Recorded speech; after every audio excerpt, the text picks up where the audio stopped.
أعوذ بالله من الشيطان الرجيم بسم الله الرحمن الرحيم الحمد لله رب العالمين والصلاة والسلام على سيد المرسلين وعلى آله وصحبه أجمعين رب اشرح لي صدري ويسر لي أمري واحلل عقدة من لساني يفقه قولي سبحانك لا علم لنا إلا ما علمتنا إنك أنت العليم الحكيم ولا حول ولا قوة إلا بالله العلي العظيم. InsyaAllah kuliah maghrib pada malam ini menyambung pengajian kitab Minhajul Abidin karangan Imam Ghazali rahimahullah yang diterjemahkan oleh Syekh Daud Al-Fatani rahimahullah, muka surat 12 baris yang ketiga daripada atas. Qala al-muallifu rahimahullahu ta'ala wa nafa'ana bi'ulumihi amin. Kemudian maka adalah edaran kelakuan ini sekalian pula, yakni kelakuan ilmu atas ibadah yang batin, yang iaitu ibadah yang batin, tempat perjalanan hati, tempat amalan hati, yang wajib bahawa belajar engkau akan dia, akan ibadah yang batin.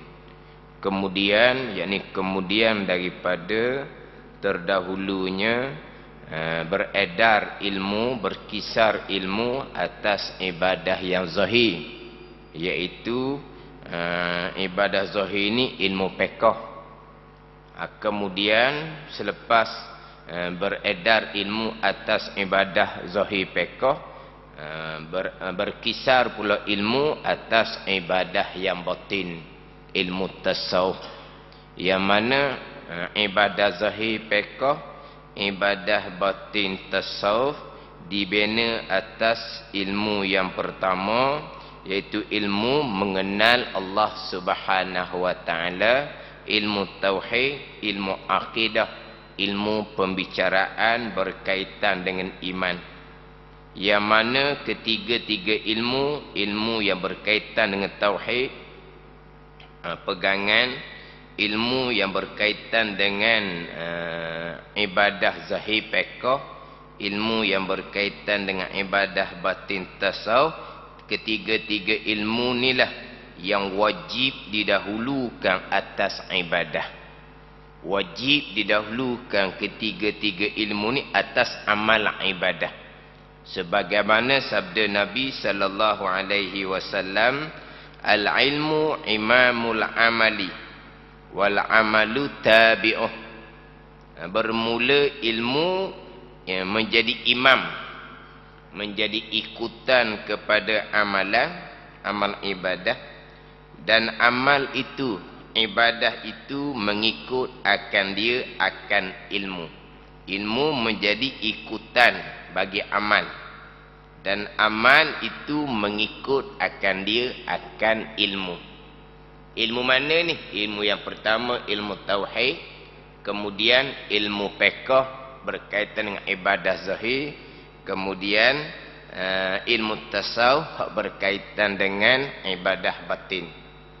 Kemudian ilmu tauhid, ilmu pegangan ni pula didahulukan atas amal. Amal iaitu pegangan itulah. Jadi pegangan tu sendiri termasuk di dalam amal. Pegangan tu sendiri termasuk dalam amal ibadah. Sebab tu dalam kitab ulama menyebut asyraful ibadah adalah tauhid, wa yalihi salah, dan meringingi akan tauhid adalah sembahyang. Jadi semulia-mulia ibadah, semulia-mulia amal adalah tauhid, dan mengiringi akan tauhid pula oleh sembahyang. Jadi tauhid pun panggil amal juga. tauhid pun panggil ibadah juga. Tetapi kebiasaannya kita asingkan antara tauhid dengan amal ibadah. Antara iman dengan amal ibadah kita asingkan. Kita akan sebut iman dan aman. Iman dan aman. Kita asingkan antara iman, tauhid dan aman. Walahal iman tauhid itulah hak paling, amal yang paling mulia, amal yang paling besar. Kenapa diasingkan? Walaupun tauhid itu termasuk dalam amal sebab di level lain. Di level lain hak paling tinggi, sebab tu diasingkan. Sebagaimana dalam ayat-ayat Al-Quran diasingkan. Alladzina amanu wa amilus solihat. Alladzina amanu wa amilus solihat. Diasingkan antara iman dengan amal soleh, ketaatan zahir dan ketaatan batin. Sebab apa? Walaupun iman tauhid itu amal ibadah juga, semulia amal ibadah, tapi dia duduk kedudukan yang usuluddin, asas agama. Adapun syariat zahir fiqh, syariat batin tersebut dipanggil furu'uddin, cabang agama. Sebab tu diasingkan antara tauhid, iman, akidah dengan amal soleh, ketaatan zahir dan ketaatan batin. Walaupun sebenarnya tauhid itu sendiri adalah semulia-mulia, sebesar-besar amal ibadah. Yang mana amal ibadah tauhid ni dimulai dengan ilmu. Dan tauhid amal ibadah paling besar ni mengikut akan dia akan ilmu. Sebab itulah Imam Ghazali mengatakan wajib dahulukan ilmu atas amal ibadah. Dimulai dengan ilmu yang pertama, ilmu mengenal Allah Subhanahu wa taala, diiringi ilmu yang kedua, ilmu yang berkaitan dengan ibadah zahir fiqh, dan ilmu yang ketiga, ilmu yang berkaitan dengan ibadah batin, iaitu ilmu tasawuf, ilmu yang berkaitan dengan amalan pekerjaan hati yang wajib bahawa belajar engkau akan dia. Mana ibadah batin, amalan hati yang wajib bahawa belajar engkau akan dia, daripada tawakul dan tafwid, yakni menyerah diri kepada Allah Subhanahu wa taala. Tawakul ni berserah diri selepas kita buat asbab. Perkara yang kita ada dalam syariah, iaitu kita melakukan asbab. Selepas kita melakukan asbab, kita pun tawakul, berserah hati kepada Allah Subhanahu wa taala. Tanpa ada asbab, tanpa ada usaha, kita konon-kononnya kita berserah kepada Allah, itu tak masuk di dalam tawakul. Itu masuk dalam dipanggil umniyah, angan-angan kosong yang dicela pada syarak. Tidak panggil tawakul. Tawakul dimulai dengan asbab, buat usaha, kemudian berserah kepada Allah Subhanahu wa taala.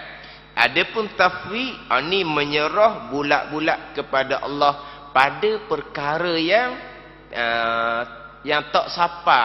Kita punya pengetahuan kita, itu usaha itu tak sapa. Contohnya kebimbangan. Kebimbangan macam sekarang lah. Kebimbangan kita dengan COVID sekarang ni lah.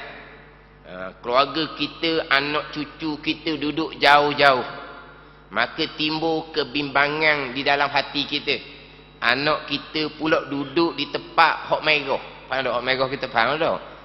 Negeri ke merah ataupun daerah ke merah. Kita jadi bimbang. Hak ni serah bulat-bulat kepada Allah. Sebab apa? Sebab itu di luar keupayaan kita. Kemudian hak kita duk bimbang tu pula benda yang tak sapa ilmu kita. Kita duk bimbang akan datang. Kita tak tahu pun yang kita bimbangi itu berlaku ke tidak. Hak tu di luar usaha kita dan di luar pengetahuan kita, serah bulat-bulat kepada Allah Subhanahu wa taala. Tafwid, serah bulat-bulat kepada Allah Subhanahu wa taala. Ada pun perkara yang kita di bawah kita boleh buat asbab, kita boleh buat usaha, kita syariahnya menuntut kita wa asbab, berusaha, kemudian kita tawakul, berserah kepada Allah Subhanahu wa taala. Tawakul ni tawakal itulah. Dan ni sebut tawakul ni takut kita jadi tawakul hok mana, tawakal hok mana. Tawakal tu bahasa Melayu, tawakul bahasa Arab. Dia tawakal kalau bahasa Arab, tawakkala ya tawakkalu tawakulan. Tawakkala ni fi'il madi, tawakal telah menyerah diri. Tawakul diri, penyerahan diri tu. Hati yang tenang. Itu bahasa Arab lah. Tapi bahasa Melayu diterjemah dengan tawakal. Tak apa je lah. Cakap Melayu tawakal. Tapi saya nak sebut tawakal ni kurang minat. Sebut dengan tawakul. Cuma takut kita jadi tawakul ke tawakal. Tawakul bahasa Arab, tawakal bahasa Melayu. Tawakul ni berserah diri kepada diri, penyerahan diri tu. Tawakkala telah menyerah diri. Itu fi'il madhi. Tawakul ni masdar. Penyerahan diri kepada Allah dipanggil tawakul selepas daripada kita buat asbab. Dan reda dengan qada Allah Subhanahu wa taala, sama ada qada yang baik ataupun qada yang jahat. Kita wajib reda, hati kita wajib terima akan sekalian qada Allah, sama ada qada yang baik ataupun qada yang jahat. Dan sabar, sabar atas mengerjakan ketaatan, sabar atas meninggalkan maksiat, dan sabar atas musibah ujian daripada Allah Subhanahu wa taala, dan taubah dan ikhlas dan yang lain daripada mereka itu, seperti yang lagi akan datang sebutnya insya-Allah taala. Jadi hak terakhir, kuliah terakhir sebelum penangguhan kuliah ni membicarakan berkaitan dengan taubah.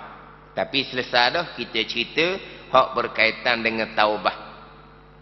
Taubah daripada dosa kita dengan Allah, taubah daripada dosa kita dengan Allah yang berkait dengan tinggal kefarduan, taubah dosa kita dengan Allah hak berkait dengan kesalahan kita sesama anak Adam. Dia ada 3 bahagian dosa. Kemudian 3 bahagian dosa ni pula dia bahagi kepada 3 masa. Daripada 3 masa tu pula dipecahkan kepada rukun taubah. Dibahagi kepada masa yang terdahulu. Masa yang terdahulu kita melakukan dosa. Rukun taubahnya kita menyesal. Kerana pada masa dahulu kita melakukan dosa. Itu dipanggil fi zamanil madi, pada masa lampau. Pada masa dahulu kita melakukan maksiat, maka kita menyesal kerana kita melakukan maksiat. Pada masa sekarang dipanggil az-zamanul hal, pada masa sekarang. Pada masa sekarang kita tinggalkan maksiat yang kita sesali tadi. Kita tinggalkan maksiat yang kita sesali tadi. Dan juga pada masa sekarang, kalau dosa kita kerana pada masa lampau kita tinggal sembahyang, tinggal puasa, pada masa sekarang rukun taubahnya kena qada kembali sembahyang, puasa yang kita tinggalkan pada masa lampau. Kalaulah dosa kita dengan anak Adam pada masa sekarang ni, kita kena perbetulkan balik hak kesalahan kita dengan anak Adam. Kalau kita ambil harta seseorang, kita perbetulkan balik kesalahan kita dengan kita kembalikan milik orang yang kita ambil tu, contoh dia. Itu rukun taubah pada masa sekarang. Hak kesalahan yang terlakukan dengan anak Adam kita kena selesaikan kembali. Kita kena perbetulkan kembali untuk pada masa sekarang. Ini rukun taubah untuk masa sekarang. Masa sekarang kita meninggalkan maksiat yang kita lakukan. Kemudian pada masa sekarang, kalau dahulu kita meninggalkan kefarduan sembahyang dan puasa, pada masa sekarang kita wajib kena tunaikan balik sembahyang puasa yang ditinggalkan pada masa terdahulu. Itu kalau dosa kita dengan Allah kerana meninggalkan kefarduan. Itu contohlah sembahyang, puasa, zakat contohnya, kafarah contohnya. Kita wajib tunaikan kembali sekarang. Kalau dosa dengan Adam, sekarang ni kita perbetulkan kembali, kita wajib berhadapan kembali pada masa sekarang dengan anak Adam yang kita ada kesalahan dengan dia. Untuk pada masa sekarang. Satu masa lagi, masa yang ketiga dipanggil az-zamanul mustaqbal. Untuk pada masa akan datang. Kita tanam azam bulat di hati kita. Kita tidak akan mengulangi balik dosa kesalahan yang kita lakukan pada masa lampau, yang kita sesali, yang pada masa kita sudah tinggalkan maksiat tersebut. Untuk masa akan datang, kita azam bulat tidak akan mengulangi kembali. Ini rukun taubat yang kita lengkapkan untuk 3 bahagian masa. Masa dahulu, masa sekarang dan masa akan datang. Jadi untuk masa akan datang, tanam azam bulat molek di hati, kita tidak akan mengulangi kembali. Kemudian, kalaulah di masa akan datang berlaku pula yang mana kita sudah tinggalkan maksiat tersebut dan kita sudah azam bulat di hati tidak akan mengulangi kembali, tiba-tiba terulang kembali buat semula. Itu dosa baru yang wajib kita kena taubat baru. Ini ahli sunnah wal jamaah. Mu'tazilah dah. Kita azam bulat di hati dah, tidak akan mengulangi dosa kita tu. Terulang pula, buat pula di masa akan datang. Dosa yang terdahulu yang kita sudah taubah, yang sudah diampuni oleh Allah, Allah Ta'ala akan catat semula. Dia letak kotak Mu'tazilah. Kita bertaubah dengan Allah Subhanahu wa Ta'ala. Taubah ni ibadah batin, hati kita dengan Allah Subhanahu wa Ta'ala. Allah Ta'ala mengetahui sama ada hati kita azam bulat ataupun tidak, yang mana tidak akan mengulangi dosa, Allah Ta'ala maha mengetahui. Hati kita menyesal, Allah Ta'ala maha mengetahui. Kemudian hati kita menyesal kerana Allah Ta'ala mengetahui. Azam bulat di hati tidak akan mengulangi balik kerana Allah Ta'ala maha mengetahui. Sebab taubah ni ibadah batin. Ibadah batin tak akan diterima oleh Allah jikalau ikhlas kerana Allah. Jadi menyesal pun kerana Allah. Azam bulat di hati tidak akan mengulangi pun kerana Allah. Dan benar-benar menyesal, Allah mengetahui. Benar-benar azam bulat di hati tidak akan mengulangi dosa di masa akan datang, Allah maha mengetahui. Apabila lengkap rukun taubah ni taubah yang nasuha, taubah yang sebenar-benar, Allah akan terima taubah dia. Allah terima dah taubah. Tiba-tiba azam bulat di hati tidak mengulangi, buat pula. Hak Tuhan ampuni itu Mu'tazilah kata Tuhan tulis semula. Hak ampun tu batal balik. Ke mana? Ampun dah. Tapi Tuhan batal balik kerana buat semula. Itu bukan ahli sunnah kita. Ahli sunnah dah.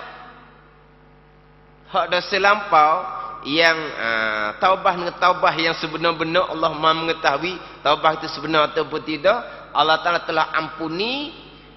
Kemudian berlaku pula dosa yang sama di masa akan datang, yang kita telah azam bulat di hati tidak akan mengulangi. Itu dosa baru yang wajib taubah baru. Dosa lampau yang telah diampuni oleh Allah, itu telah diampuni oleh Allah. Allah tidak akan catat kembali. Ini ahli sunnah wal jamaah. Maka wajib taubat baru pula dengan melengkapkan rukun taubat tadi, termasuk azam bulat di hati tidak akan mengulangi. Tuan terima taubat, tiba-tiba buat pula. Ada ni azam bulat macam mana? Hak ni taubat dengan Allah, bukan taubat sesama kita. Hak duduk ni, duduk akak supoh semua tu. Supoh dak buat dah. Supoh rekod dia kata. Apa ni supoh rekod apa? Dak buat dah. Kadang-kadang bohong waktu tu. Ni dengan Allah. Azam bulat di hati ya ke tidak, Allah Ta'ala Maha mengetahui. Kalau azam bulat di hati tidak akan mengulangi, kenapa buat pula? Kita orang lemah. Situ.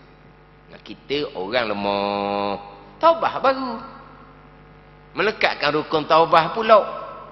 Berlaku pula taubah baru dengan melengkapkan rukun taubah. Innallaha yuhibbut tawwabin. Sesungguhnya Allah Ta'ala mengasihani akan, Allah Ta'ala kasih sayang akan orang yang banyak taubah.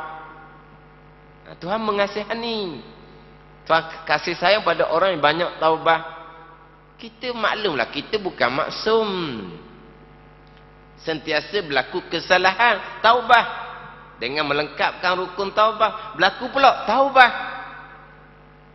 Ada ni taubah berlaku, lepas tu taubah pula, kemudian berlaku pula, lepas tu taubah pula. Kalau gini macam mana? Muda-muda ni azam bulat di hati tidak akan mengulangi. Dak ni tak boleh nak kontrol juga, berlaku juga. Kalau kira ginilah, tua-tua lah, kita taubat sekali tu, pakai sekali tu sampai ke dak buat-buat dah. Tua baru jadi taubat. Dia mari pandangan seumpama tu pula. Dah taubah pada masa mula, taubah sungguh dah.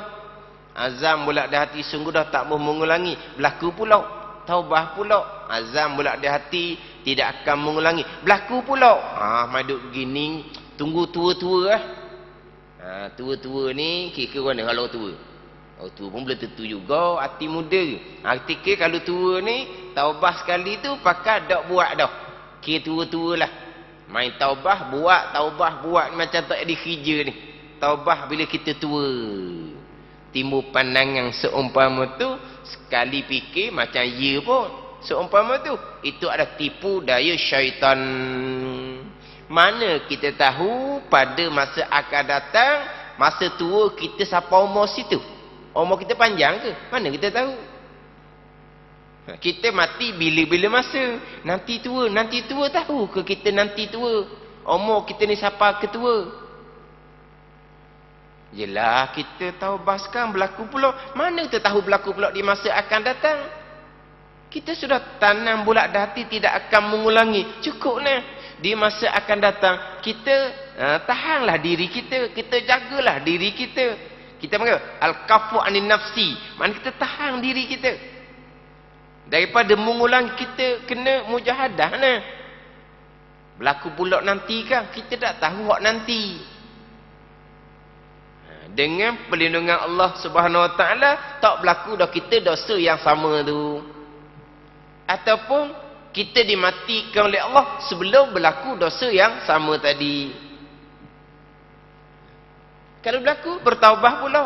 Nanti tua, kita tak tahu kita umur siapa ketua. Itu tipu daya daripada syaitan. Taubah melengkapkan rukun taubah, berlaku taubah pula, berlaku taubah pula dengan melengkapkan rukun taubah. Allah Ta'ala kasih, Allah Ta'ala sayang kepada mereka yang banyak bertaubah kepada Allah Subhanahu Wa Ta'ala. Kemudian berkaitan dengan taubah meninggalkan kefarduan, contohnya meninggalkan kefarduan sembahyang, waktu kena ngaji khusus lah tu. Tambahan pula dalam kitab Minhajul Abidin, pembicaraan taubah adalah di Aqabah yang kedua. Bonggok peringkat yang kedua dalam kitab Minhajul Abidin. Yang saya sedang baca sekarang di Aqabah yang pertama, bonggok yang pertama iaitu ilmu. Jadi nak bertaubah, pokok pangkalnya kembali kepada ilmu. Jadi ilmu berkaitan dengan taubah di antara ilmu yang wajib fardu ain kita belajar. Dan ilmu berkaitan dengan macam mana kita nak melengkapkan rukun taubah, meninggalkan sembahyang, meninggalkan puasa, contoh macam mana kita nak qada kembali, itu pun di antara ilmu yang wajib fardu ain kepada kita, yang ada kewajipan taubah, qada kembali sembahyang puasa bagi orang yang meninggalkan kefarduan pada masa dahulu. Jadi bagi sesiapa yang meninggalkan kefarduan sembahyang puasa pada masa dahulu, belajar ilmu tasawuf berkaitan dengan sifat mahmudah, sifat yang dipuji pada syarak, ketaatan batin pada syarak adalah taubah. Belajar dalam berkaitan dengan taubah, rukun taubah. Kemudian rukun taubah meninggalkan kefarduan sembahyang puasa. Dalam kitab, contohnya kitab pernah bagi hati ke, contohnya dia agak ringkas cerita berkaitan dengan rukun taubah, qada sembahyang puasa, berkaitan dengan macam mana rukun taubah, qada sembahyang puasa itu dalam ilmu fiqh. Jadi kalau kita ada kewajipan taubah daripada dosa, meninggalkan kefarduan, wajib fardu ain kepada kita belajar berkaitan dengan rukun taubah, nak mengqadakkan kembali sembahyang puasa yang kita tinggalkan pada masa dahulu. Itu kena ngaji khusus tu. Atau fardu ain. Kepada siapa? Kepada mereka yang pada masa dahulu meninggalkan sembahyang dan puasa. Itu kena ngaji molek. Tapi panjang lebar cerita bab qada sembahyang puasa ni dalam kitab fiqh. Tak ada ni. Jangan kita nak qada sembahyang, belajar dok dalam kitab fiqh. Nak qadanya macam mana? Tak belajar, nak beramal ni kena dahulukan dengan ilmu. Wal amalu tabi'uh, amalnya ikut ilmu. Amal batinnya taubah, rukun taubahnya qada kembali. Nak qada kembali mestilah mengikut ilmu. Mestilah mengikut ilmu. Dalam keadaan kitanya tak tahu, tak ada orang yang tahu berapa sembahyang yang ditinggalkan, tak ada orang tahu. Sebab tak ada orang buat catatan. Cuma boleh buat agak-agak, kira-kira balik umur berapa, kemudian sembahyang cukup umur berapa. Gitu jelah. Ini balik umur berapa. Ni sembahyang cukup umur berapa. Cerelang cereluk. Apa? Cerelang cereluk panggil tak? Cerelang cereluk ni maknanya buat retek, tak buat retek. Gitu tak? Apa? Terkadang sembahyang ada masa sibuk ke, mengantuk ke, letih ke, tak sembahyang. Kena kira lah tu. Tu balik pada ilmu lah berlaku tu. Jangan kita nak beramal dengan amal ibadah batin taubah yang tidak didahulukan dengan ilmu. Banyak berlaku yang seumpama ni. Kena belajar molek. Itu wajib fardu ain kepada kita. Ada ni. Sebab itulah nak taubah, balik kepada ilmu. Apabila kita dahulukan ilmu, dia bukan kata nak taubah tu, balik pada ilmu. Dengan ilmu itulah kita tahu kedudukan diri kita.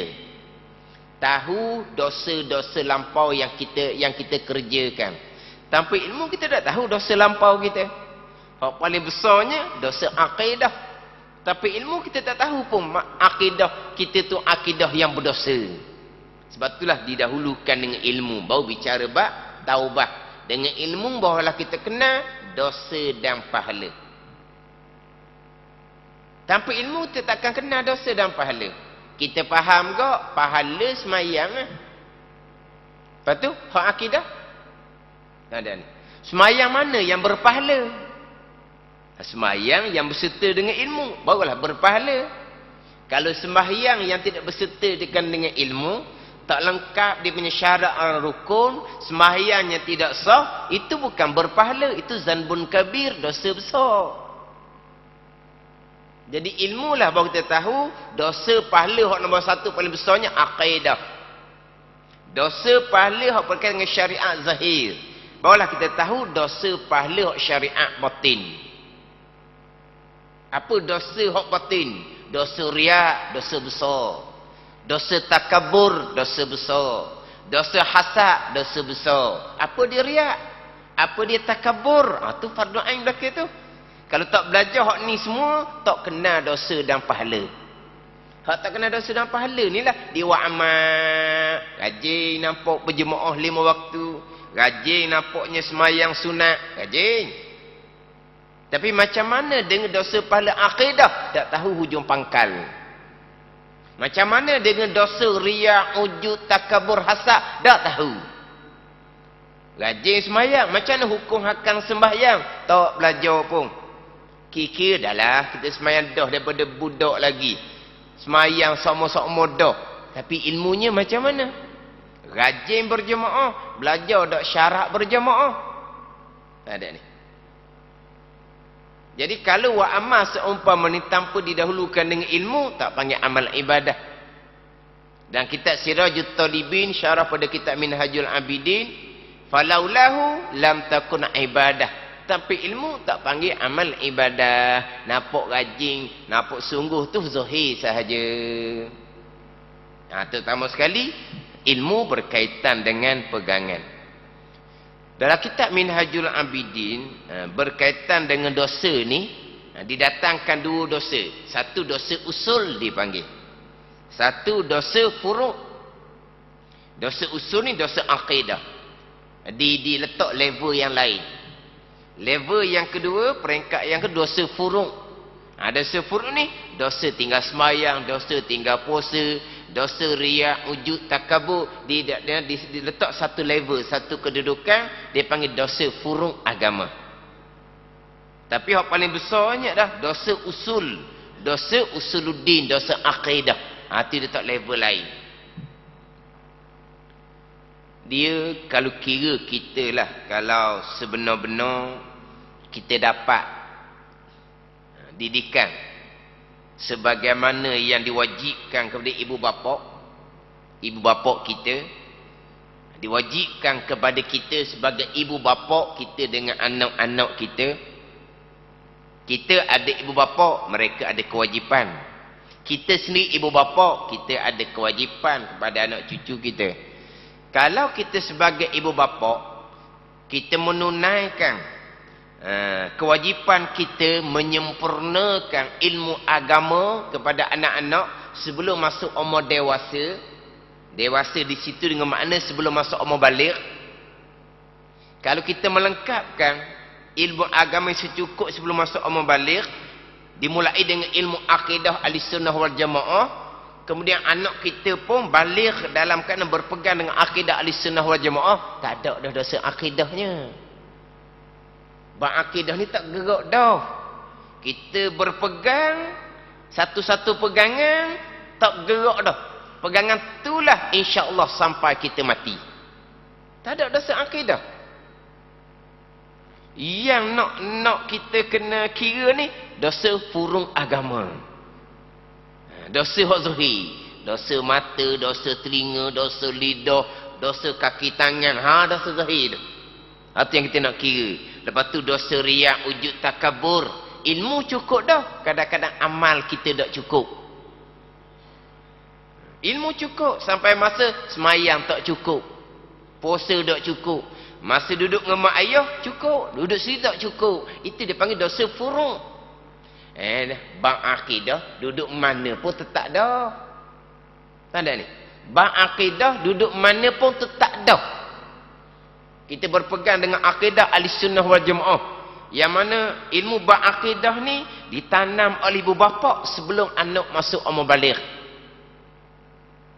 Mana kalau kita ni, kita sebelum masuk umur baligh. Kalau anak-anak kita sebelum mereka masuk umur baligh. Bila kita menyempurnakan kewajipan ni, melengkapkan ilmu agama yang secukupnya, terutama sekali ilmu usuluddin, tak ada dah dosa usul agama. Tak ada. Hak adanya dosa furu' agama, cabang agama. Tapi Tapi kita ni tak dapat didikan yang seumpama tu. Terkadang kita balik dalam keadaan berpegang dengan akidah-akidah yang terpesong. Hak tu hak level lain. Hak tu hak ni kena kemah molek. Apa kena duduk selelendik molek. Kena fokus molek. Tak boleh nak nantilah kemudian lah. Sedikit-sedikit kita faham lah. Tak boleh hak ni. Dan bahan pula dalam bab usuluddin, dalam bab pegangan, dia simple sahaja. Tak banyak. Tak banyak fardu ain nak banding dengan fardu ain fiqh. Tak banyak fardu ain tauhid nak banding fardu ain ilmu tasawuf. Jadi kalau atas diri masing-masing lah kita kena kira. Kalau kita hak ilmu tidak dilengkapkan kepada kita sebelum kita balik tu ilmu usul agama usuluddin, hak ni kena duduk molek ni. Tak boleh nak sambil-sambil nak tunggu-tunggu. Mana apa? Ilmu hak usuluddin tu. Ilmu hak tapak agama. Betullah hak paling besar sekali.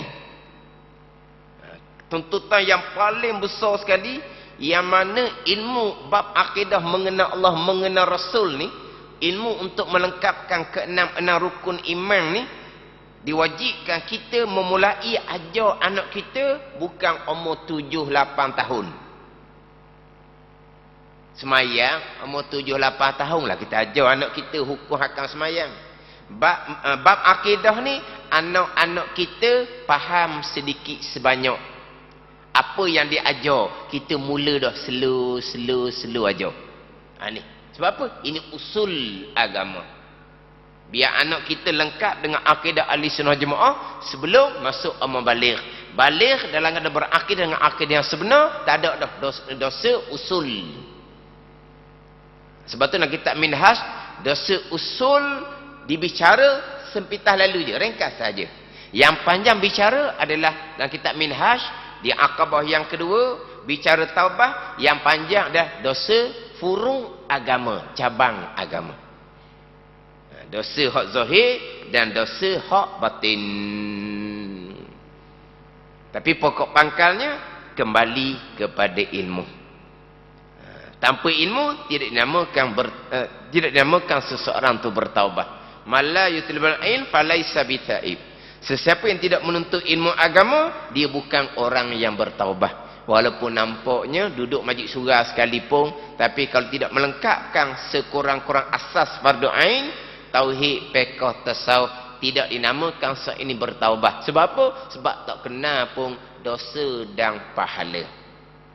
Dosa pahala usuluddin dan dosa pahala furu'uddin, syariat zahir fiqh dan syariat batin tasawuf. Syariat zahir tadilah termasuk tinggal sembahyang, tinggal puasa. Dia biasanya hak paling banyak hak timbul dalam masyarakat kita adalah masa muda-muda dahulu tak semayang. Orang perempuan contohnya pada masa haid dan nifas terdahulu, dia tak belajar fardu ain bab fiqh, bab taharah, bab haid nifas kering dah, dia tak mandi-mandi, tak semayang lagi, ditunggu dulu. Ni berat-berat belaka ni. Ni kena balik kepada ilmu asas hak fardu ain, hak bab fiqh, balik kepada hak ilmu berkaitan dengan taubah, berkaitan dengan ibadah batin. Balik kepada ilmu fardu ain, tauhid, fiqh dan juga tasawuf. Jadi insya-Allah lah kelak akan datang kita masuk pada pembicaraan ibadah batin, amalan hati, iaitu ikhlas. Beribadah semata-mata kerana Allah Subhanahu wa taala, tiada kerana lain. Yang mana kita nak beribadah ni dimulai dengan ilmu, hak dimulai dengan keikhlasan di dalam kita menuntut ilmu. Keikhlasan di dalam kita menuntut ilmu, dan pergi pula keikhlasan kita dalam melakukan amal ibadah. InsyaAllah kita akan bicara hak berkaitan dengan ketaatan batin, iaitu ikhlas. Wallahu a'lam. Bismillahirrahmanirrahim. Alhamdulillahirabbil alamin. Wassalatu wassalamu ala sayyidil mursalin wa ala alihi wa sahbihi ajma'in. Allahumma ftah alaina futuhal arifin. Allahumma allimna ilma aqdamin. wa fahimna famas sabiqin warzuqna ruqat talibin. Allahumma zidna ilman wa alhiqna bis salihin. Wa sallallahu ala sayyidina Muhammadin wa ala alihi wa sahbihi wa sallam. Walhamdulillahi rabbil alamin.